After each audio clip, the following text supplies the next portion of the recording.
What's good, you guys? Video 2 of the BeerBiceps powerlifting series, and today we're talking about the queen of all exercises, the squat.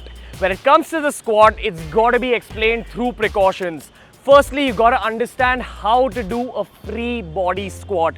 All your free body squat precautions will carry over to the weighted squat.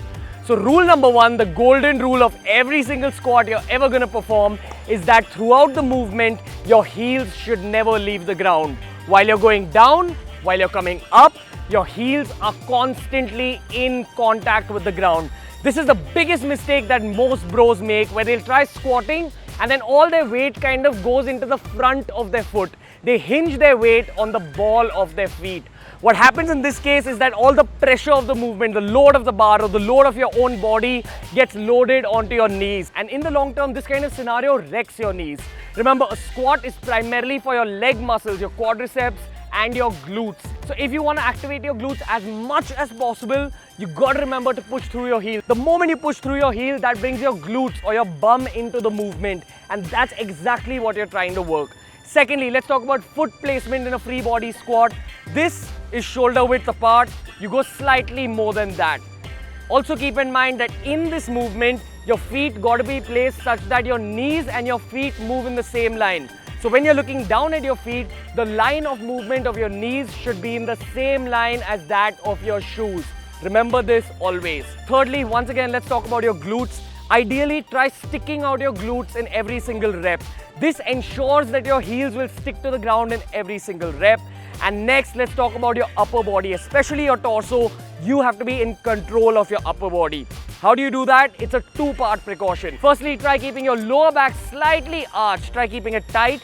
And secondly, very importantly, also keep your upper back slightly arched and tight. Keep your chest slightly out. So the basic precautions are keep your mind on your heels and keep your mind on the tightness of your torso. And the final precaution when it comes to free body squat is that your neck should be neutral. So while you're squatting, don't look down, don't look up. So what do you end up doing? You try keeping your spine neutral. Your neck and your spine should be in the same line. Don't bend it in front, don't bend it behind. Also, before we move on to talking about the weighted squat, remember that when it comes to depth, a lot of people make this mistake of doing half squats. So how do you figure this depth question? How deep do you actually squat?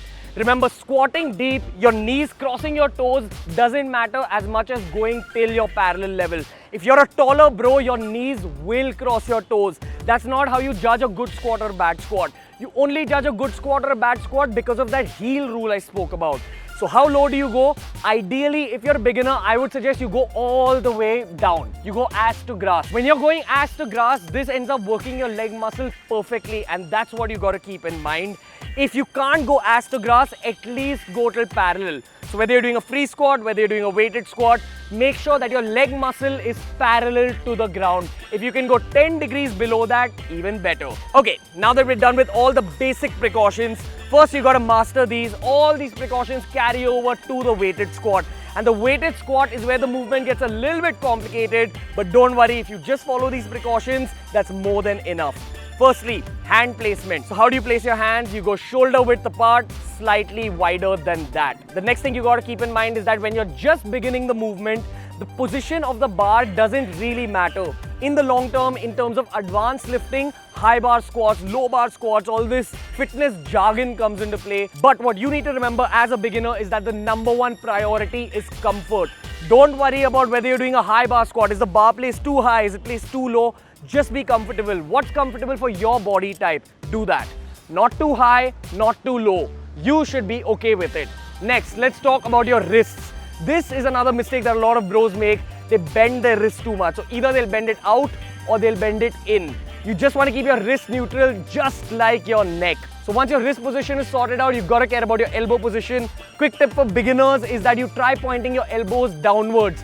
Keep your wrist neutral, at the same time point your elbows towards the ground. If you point them too outwards, that doesn't let you maximize the amount of weight you can lift. Alright, so your elbows are in place, neck neutral, wrist neutral, and your heels have to be locked into the ground.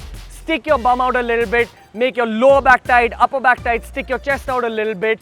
Make sure the position of your knees is along the line of your foot. Go down, point your elbows towards the floor. Make sure these precautions are there. Try going as low as possible.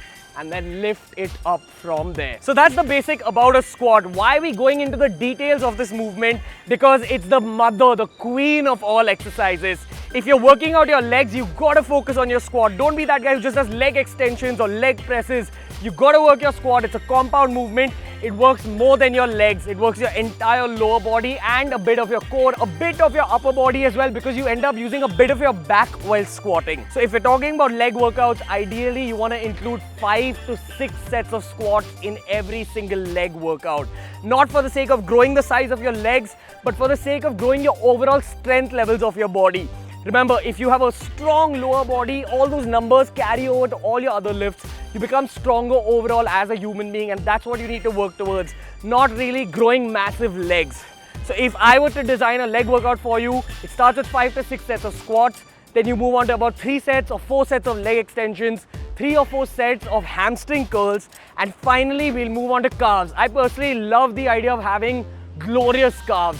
And I would include, say, about 5 to 6 sets of just calf raises. You know, if you want to look aesthetic, especially if you're someone who loves wearing shorts, that's a fantastic protocol to have. But always remember, try working on your squat numbers, and very importantly, try working on your squat form. If you want to follow our personal fitness journey, Instagram, Twitter, Facebook. And until next time, guys, from Ranveer, if you like the video, give it a thumbs up. I'll see you later.